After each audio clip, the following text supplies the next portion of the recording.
ഇടുക്കി ജില്ലയിൽ ഏർപ്പെടുത്തിയിരിക്കുന്ന രാത്രിയാത്രാ നിരോധനം അംഗീകരിക്കാനാവില്ലെന്ന് വ്യാപാരി വ്യവസായി ഏകോപന സമിതി ജില്ലാ നേതൃത്വം വ്യക്തമാക്കി.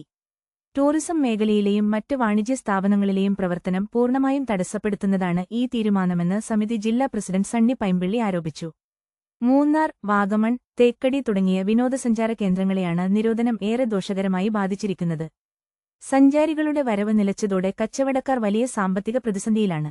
നിലവിലെ ഉത്തരവ് കാരണം മാസങ്ങൾക്ക് മുൻപ് മുറികൾ ബുക്ക് ചെയ്ത വിനോദസഞ്ചാരികൾ യാത്ര റദ്ദാക്കുന്ന സാഹചര്യം ഉടലെടുത്തിട്ടുണ്ട്. രോഗചികിത്സയ്ക്കായി അയൽ ജില്ലകളിൽ പോയി മടങ്ങുന്നവർക്ക് പോലും രാത്രി 7 മണിക്ക് ശേഷം ജില്ലയിലേക്ക് പ്രവേശിക്കാൻ കഴിയാത്തത് വലിയ മനുഷ്യാവകാശ ലംഘനമാണ്. കൂടാതെ രാത്രി 7 മണിക്ക് ശേഷം യാത്ര ചെയ്യുന്ന വാഹനങ്ങൾക്ക് അപകടം സംഭവിച്ചാൽ ഇൻഷുറൻസ് പരിരക്ഷ ലഭിക്കാത്ത അവസ്ഥയുമുണ്ട്. ജനപ്രതിനിധികളുമായി ചർച്ച നടത്താതെയാണ് ജില്ലാ ഭരണകൂടം ഇങ്ങനെയൊരു ഉത്തരവ് പുറപ്പെടുവിച്ചത്. ഉത്തരവ് അടിയന്തരമായി പിൻവലിച്ചില്ലെങ്കിൽ ശക്തമായ പ്രതിഷേധ സമരങ്ങളുമായി മുന്നോട്ടു പോകുമെന്ന് സണ്ണി പൈമ്പിള്ളി, നജീബ് ഇല്ലത്തുംപറമ്പിൽ, CB കൊച്ചുവെള്ളാട്ട്, CK ബാബുലാൽ, സാജു വർഗീസ് എന്നിവർ അറിയിച്ചു.